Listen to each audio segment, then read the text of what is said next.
नमस्कार है आप सभी को और बहुत बहुत स्वागत करती हूँ मैं आप सभी का कक्षा 12 की इतिहास की ऑनलाइन क्लास के अंदर। इतिहास में पाठ 6 पढ़ रहे हैं और पाठ का नाम है आधुनिक भारत का स्वाधीनता आंदोलन। आधुनिक भारत का स्वाधीनता आंदोलन में हम पढ़ रहे हैं इसमें राजनीतिक आंदोलन। राजनीतिक आंदोलन में राष्ट्रवाद के उदय और विकास के बारे में जाना और राष्ट्रीयता की भावना को उदित करने वाले कारण कौन कौन से थे उनको भी समझा। साथ ही साथ 1885 से पूर्व की भारत की स्थिति और विभिन्न जो संगठन थे उन संगठनों के बारे में हमने पढ़ा। अब जो है हमने अंतिम संगठन पढ़ा था इंडियन नेशनल कॉन्फ्रेंस या इंडियन नेशनल कांग्रेस, जो कि बनी है 1885 के अंदर। तो अब इंडियन नेशनल कांग्रेस की स्थापना और उसके उद्देश्य क्या क्या थे, या भारतीय राष्ट्रीय कांग्रेस की स्थापना कब हुई, किसके माध्यम से हुई, इसकी स्थापना के उद्देश्य क्या थे और किस प्रकार से इसने अपना कार्य किया, इसका क्या योगदान रहा, उसके बारे में आज हम इस अध्ययन बिंदु के अंदर जानने की कोशिश करेंगे, समझने का प्रयास है वो करेंगे। तो हम टॉपिक पे आते हैं सीधे। देखिए, राष्ट्रीय कांग्रेस की स्थापना और उद्देश्य, जो कि आज का हमारा टॉपिक है। कांग्रेस की स्थापना के पूर्व स्थापित विभिन्न राजनीतिक संगठनों ने भारत में राजनीतिक चेतना और राष्ट्रीयता की भावना के विकास में महत्वपूर्ण योगदान दिया। देश के विभिन्न भागों में विभिन्न राजनीतिक संस्थाओं द्वारा चलाए जा रहे आंदोलनों को एक सूत्र में बांधकर राष्ट्रीय आंदोलन को संगठित करने की भावना प्रबल होती जा रही थी। एक देशव्यापी संगठन की आवश्यकता से कांग्रेस का जन्म हुआ। देखिए, कांग्रेस का जन्म एक तरह से राजनीतिक चेतना और राष्ट्रीयता की भावना के विकास के लिए काफ़ी सहायक रहा, और वहीं उस समय की परिस्थितियों को देखते हुए जहाँ अनेक राजनीतिक संस्थाएं जन्म ले रही थी, उसी के फलस्वरूप कांग्रेस का भी जन्म हुआ। और इसका उद्देश्य या इसका मकसद, जिसे हम कह सकते हैं, एक देशव्यापी संगठन की आवश्यकता के कारण ही कांग्रेस का जन्म हुआ। यानी देश को जरूरत थी एक शक्तिशाली संगठन की।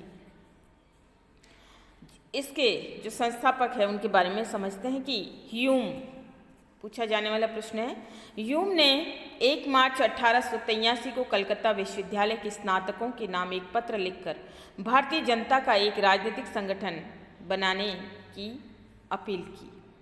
यानी उन्होंने सिफारिश की है 1 मार्च 1883 को कलकत्ता विश्वविद्यालय के स्नातक यानी ग्रेजुएट।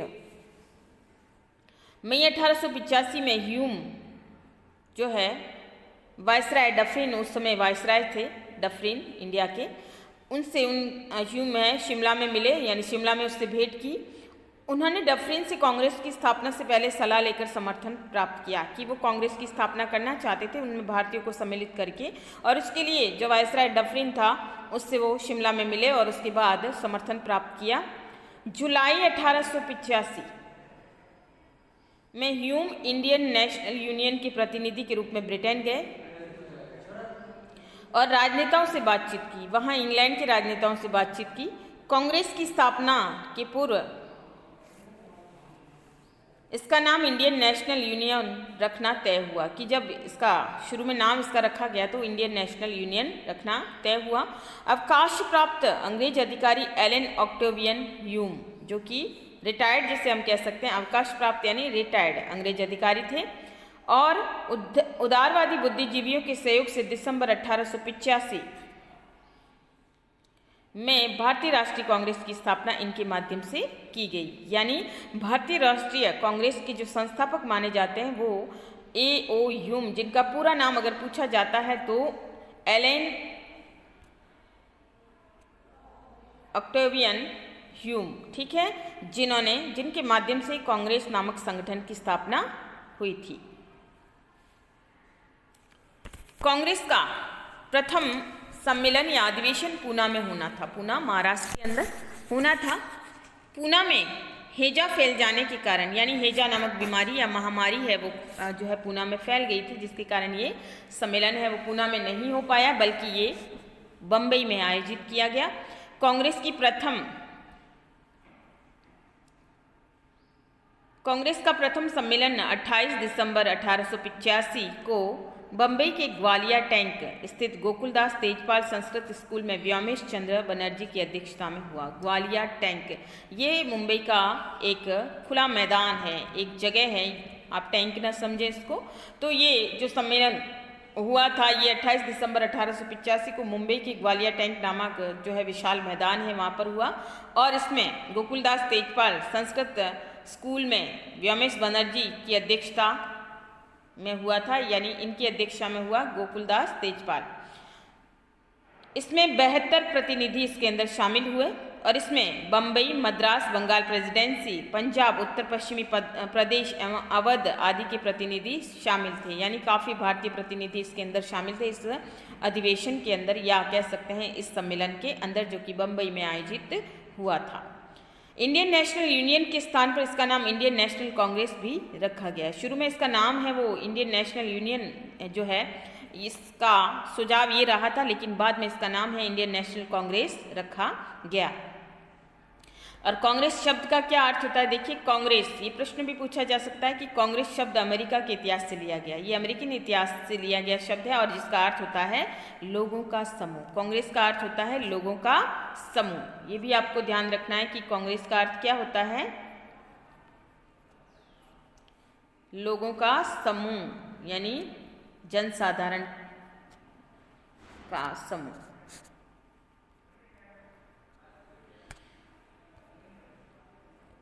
कांग्रेस के प्रथम सम्मेलन में सम्मिलित होने वाले प्रमुख नेता अगर हम देखें तो भारतीय नेता है, और इसमें जो शामिल हुए हैं इसमें दादा भाई नौरोजी, फिरोज शाह मेहता, काशीनाथ तेलंग, दिनेश वाचा आदि सम्मिलित थे। प्रारंभ में कांग्रेस ने उदारवादी दृष्टिकोण अपनाते हुए अपने सीमित लक्ष्य रखे थे। जब शुरू में ये अधिवेशन ये हुआ था या ये कांग्रेस का जो संगठन बना था, उसमें जो कांग्रेस के जो नेताजी थे या जितने भी लोग इसमें सम्मिलित थे, उन्होंने रवैया है वो उदारवादी रखा या साधारण रवैया रखा, और फिर उन्होंने अपने लक्ष्य भी सीमित ही रखे थे। अपने लक्ष्य को प्राप्त करने के लिए उन्होंने वैधानिक आंदोलन का मार्ग अपनाया, यानी सही तरीके से विधान के अनुसार चलना, नियम या कानून के अनुसार चलने का उन्होंने निश्चय किया। इसने देश के विभिन्न भागों में राजनीतिक चेतना जागृत कर लोगों को राजनीतिक रूप से शिक्षित एवं संगठित करने का कार्य किया। देखिए, अगर कांग्रेस के कार्य को हम जाने तो इन्होंने शुरू में अपने लक्ष्य वो सीमित रखे थे, लेकिन बाद में इन्होंने वैधानिकता का यानी सीधा रास्ता अपनाया है, कानून के तहत चलना, और उसके बाद उन्होंने अपने कार्य प्रणाली के रूप में राजनीतिक चेतना लोगों के अंदर जागृत की और राजनीतिक रूप से शिक्षित एवं संगठित करने का कार्य है, यानी यहाँ पे इन्होंने भारतीय जनता को साथ लेकर चलना और उन्हें शिक्षित और संगठित करने का कार्य है वो किया। अब प्रश्न आता है, प्रश्न पूछा भी जा सकता है कि भारतीय राष्ट्रीय कांग्रेस के उद्देश्य क्या थे।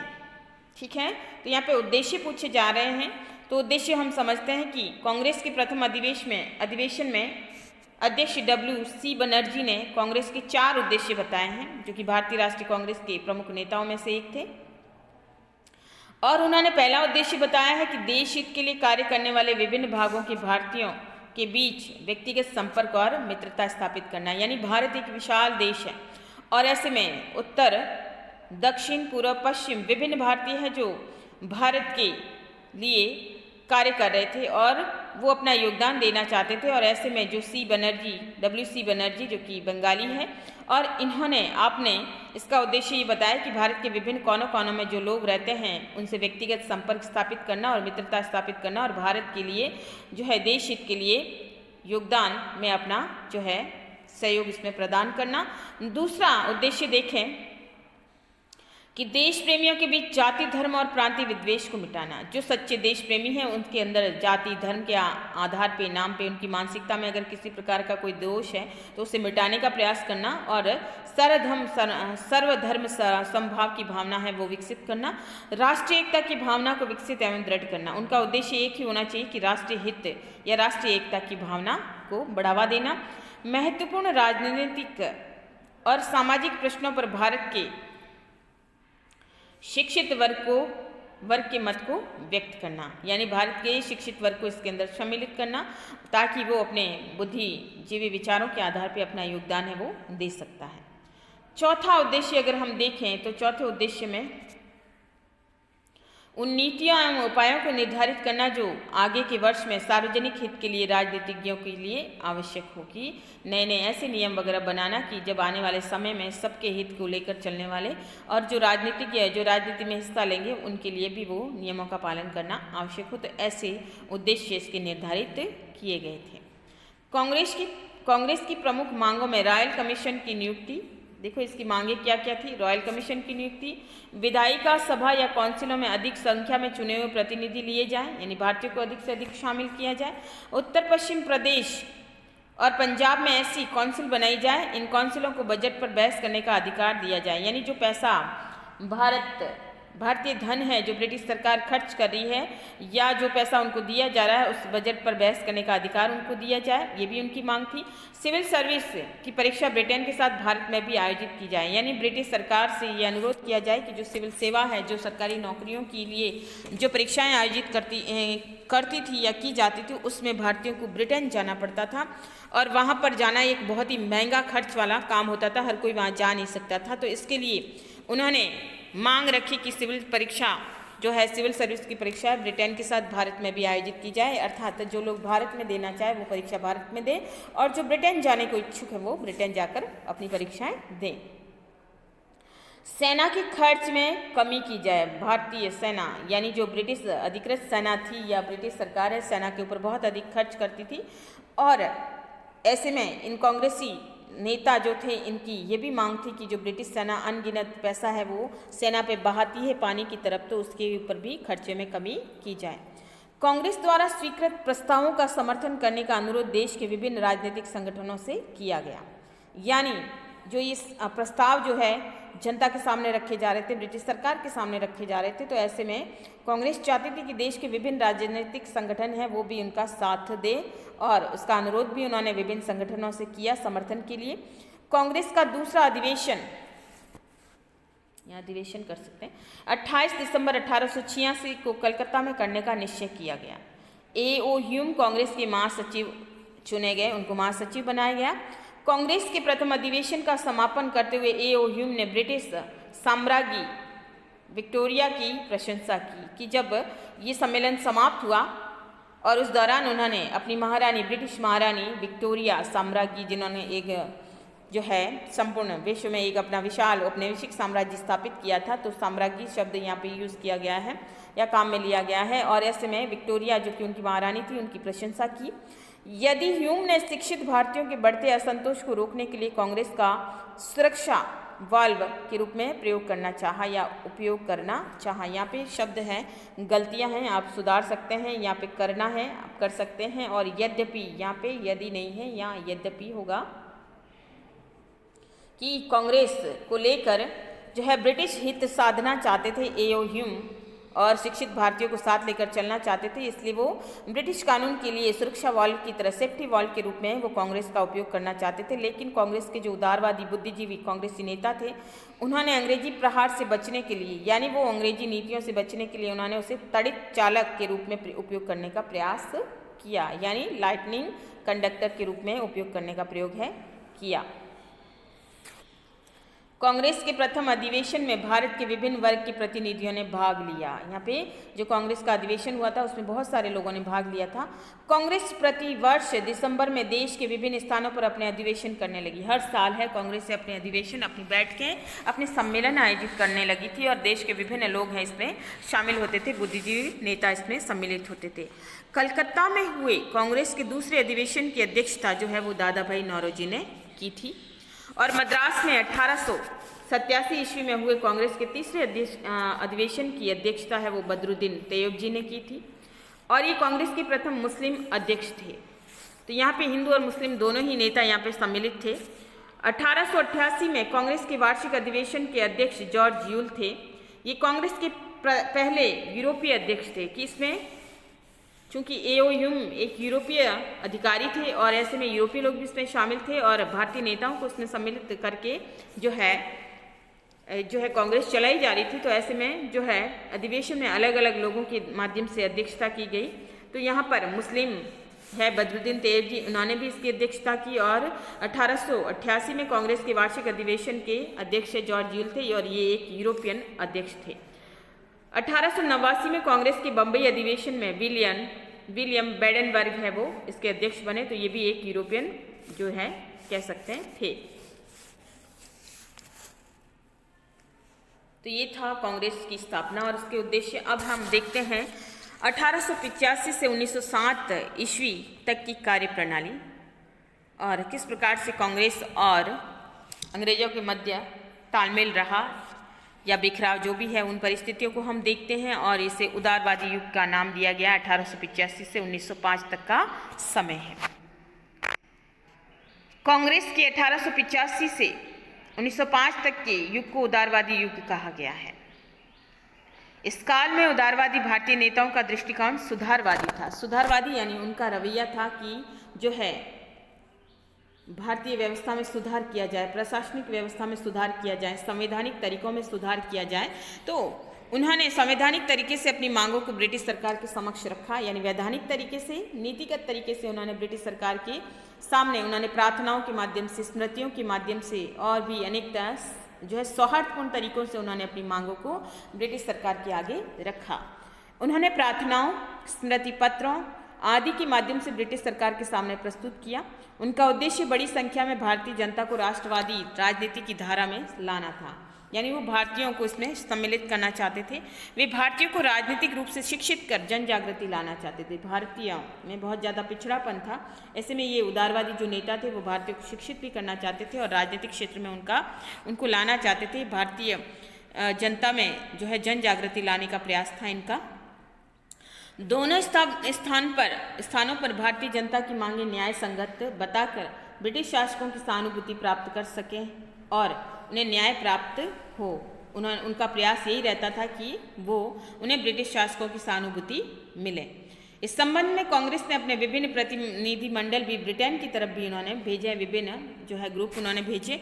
इन प्रतिनिधि मंडलों ने ब्रिटिश संसद और ब्रिटिश जनता को भारतीयों की मांगों के औचित्य के बारे में भी बताया कि जब भी वहाँ पर कोई आयोजन होता था तो यहाँ पर ये प्रतिनिधि मंडल है वो भारतीय जनता के हितों को उनके सामने रखने का प्रयास करता था और उनके औचित्य के बारे में भी बताया कि किस वजह से वो ऐसा चाहते हैं। इस काल में कांग्रेस ने सरकार से विरोध करने की नीति नहीं अपनाई, बल्कि कांग्रेस सरकार के साथ चल रही थी। सरकार के प्रति उसका रवैया है वो विरोधात्मक नहीं था, सुधारात्मक था और मांगों में कह सकते हैं उदारवादी रवैया लेकर चल रही थी और मांगों को प्रार्थना पत्रों के माध्यम से, अर्जियों के माध्यम से, स्मृति पत्रों के माध्यम से सौहार्दपूर्ण तरीके से उनके सामने रख रही थी। इस समय के उदारवादी नेताओं का मानना था कि अंग्रेजी सरकार से सीधा संघर्ष करना अभी व्यवहारिक नहीं है, यानी वो किसी भी प्रकार से संघर्ष नहीं करना चाहते थे। कांग्रेस के प्रमुख उदारवादी नेताओं में अगर देखें नाम तो दादा भाई नौरोजी है, गोपाल कृष्ण गोखले, सुरेंद्रनाथ बनर्जी, फिरोज शाह मेहता और दिनेश वाचा आदि थे। इनका रवैया है वो उदारवादी था। उदारवादियों ने ब्रिटिश साम्राज्यवाद के आर्थिक पहलू की कड़ी आलोचना की। ब्रिटिश साम्राज्यवाद यानी ब्रिटिश साम्राज्य लंबा चौड़ा था और भारत में पूरी तरह से स्थापित हो चुका था, लेकिन जो धन का निष्कासन जो है ब्रिटेन की तरफ होता था और जो है भारतीय जनता से कर वसूली अधिक मात्रा में की जाती थी और इसके लिए उन्होंने इसकी कड़ी आलोचना की। भारतीय जनता में आर्थिक चेतना जागृत की। भारतीय जनता में धन के प्रति रुझान है वो बढ़ाने का प्रयास किया। कृषि, व्यापार, उद्योग आदि के क्षेत्र में अंग्रेजों द्वारा किए गए आर्थिक शोषण का उजागर किया, यानी अंग्रेजों के द्वारा जो शोषण वगैरह किया जा रहा था उसको भी उन्होंने जनता के सामने लाने का प्रयास है वो किया। साहित्य के माध्यम से या किसी न किसी प्रकार से पत्र पत्रिकाओं के माध्यम से उन्होंने भारतीय जनता को जगाने का प्रयास है वो किया है और आर्थिक रूप से जगाने का प्रयास है उनका रहा। भारत के आर्थिक पिछड़ेपन और गरीबी का कारण अंग्रेजों द्वारा भारत का आर्थिक शोषण करना बताया। उनके अनुसार कि भारत जो वर्तमान में गरीबी की कगार पे खड़ा है उसका कारण है अंग्रेजों के द्वारा भारतीयों का आर्थिक शोषण करना, यानी सारा पैसा है वो धन को लूट लेना। उदारवादियों ने मांग की कि राष्ट्रीय आर्थिक नीति इंग्लैंड के हितों के आधार पर नहीं बननी चाहिए बल्कि भारत के हितों पर बननी चाहिए। चूंकि अंग्रेज सरकार थी और अंग्रेजों ने अपनी जो नीतियाँ यहाँ पर लागू की थी वो इंग्लैंड के हितों के आधार पर थी। यहाँ पे भारतीय जनता के हित को नहीं देखा गया था, भारतीय भूमि के हित को नहीं देखा गया था और बल्कि इंग्लैंड अपने हितों को लेकर चल रहा था। और ऐसे में इन उदारवादियों का प्रयास ये रहा कि ये जो आर्थिक नीतियाँ जो इंग्लैंड के हितों के आधार पर बनाई जा रही है उनको भारत के हितों के आधार पर बनानी चाहिए। उन्होंने ऐसी मांगे रखना भी शुरू किया। उन्होंने औपनिवेशिक साम्राज्यवादी आर्थिक नीति के विरुद्ध एक आंदोलन भी खड़ा किया, यानी कांग्रेस ने आर्थिक नीति के विरुद्ध, यानी धन का निष्कासन जो भारत की तरफ बहुत ज़्यादा भारत से बाहर की ओर हो रहा था, तो उन्होंने इसके विरुद्ध एक आंदोलन खड़ा किया। भारत का आधुनिक ढंग से औद्योगिकीकरण, भारतीय उद्योगों का संरक्षण, भू राजस्व को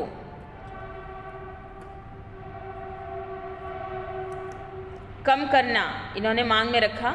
सिंचाई सुविधाओं का प्रसार करने आदि की मांग की उन्होंने।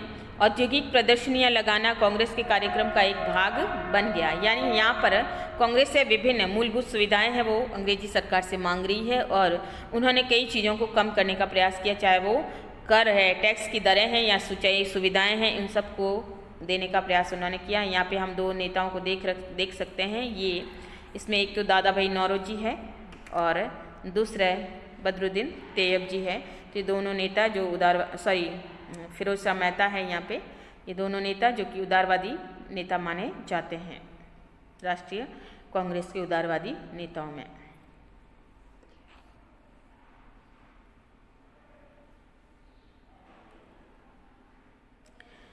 ये उदारवादी जो नेता थे, उदारवादियों ने प्रशासनिक सुधार से संबंधित कई मांगे रखी और अंग्रेजी सरकार के सामने उन्होंने अपनी एप्लीकेशंस लगाई है।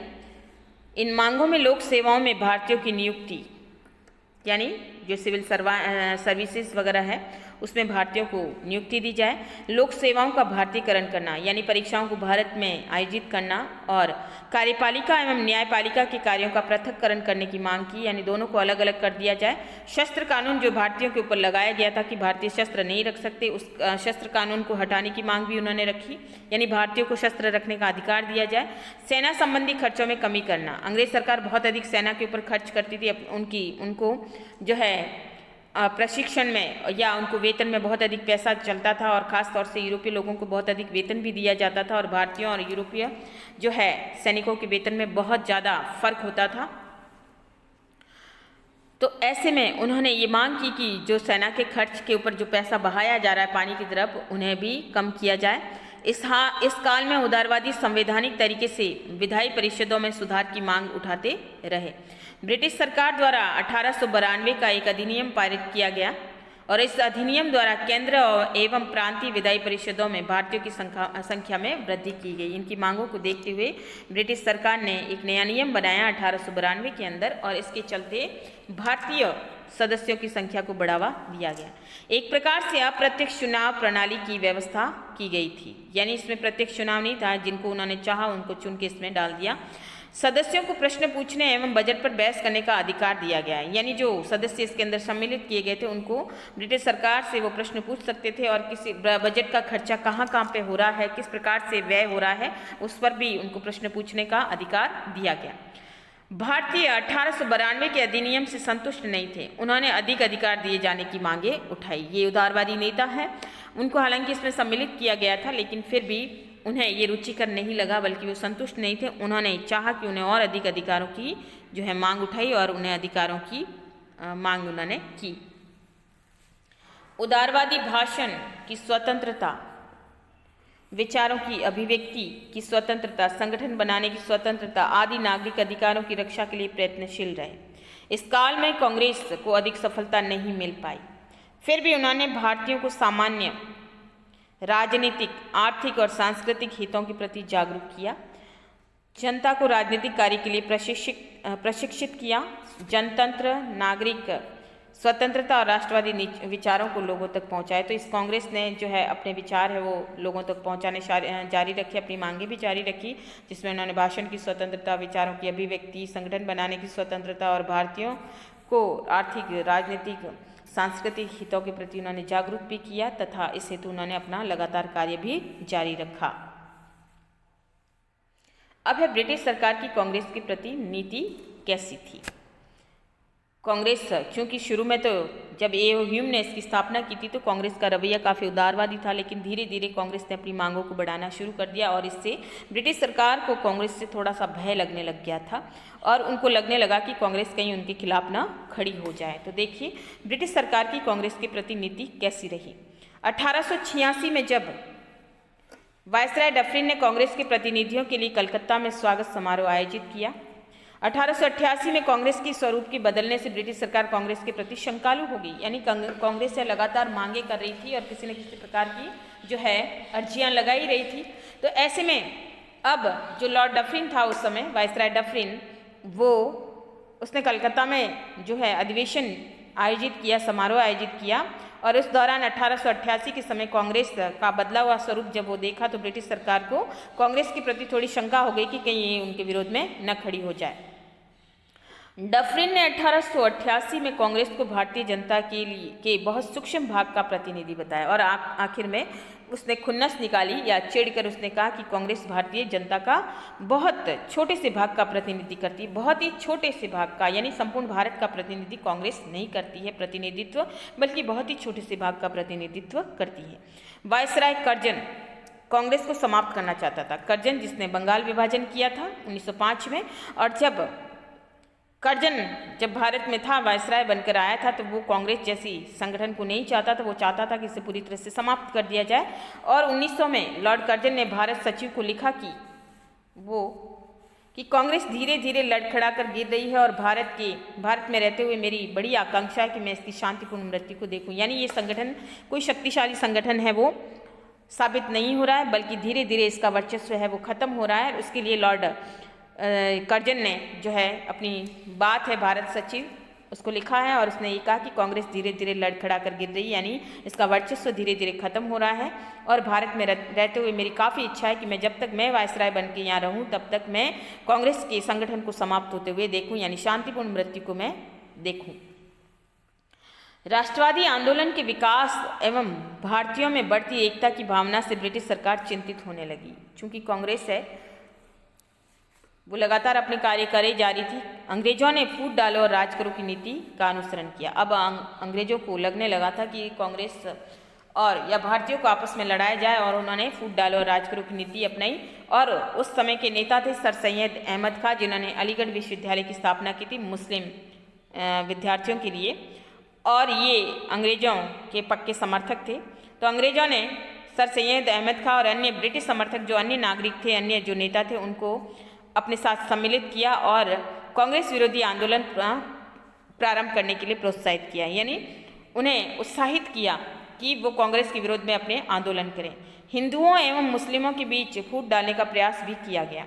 सर सैयद अहमद खां ने यूनाइटेड पैट्रियाटिक एसोसिएशन नामक संगठन के माध्यम से कांग्रेस विरोधी लोगों का एक मंच लाकर ब्रिटिश सरकार के पक्ष में खड़ा कर दिया और सैयद अहमद खान ने जो है कांग्रेस विरोधी समर्थकों का एक गुट बना लिया या एक संगठन बनाया और उस संगठन का नाम रखा गया यूनाइटेड पैट्रियाटिक एसोसिएशन। और इस प्रकार से ब्रिटिश सरकार का समर्थन भी हासिल किया और कांग्रेस के विरोध में जो है वो खड़े हो गए और ब्रिटिश सरकार का समर्थन उन्हें मिला।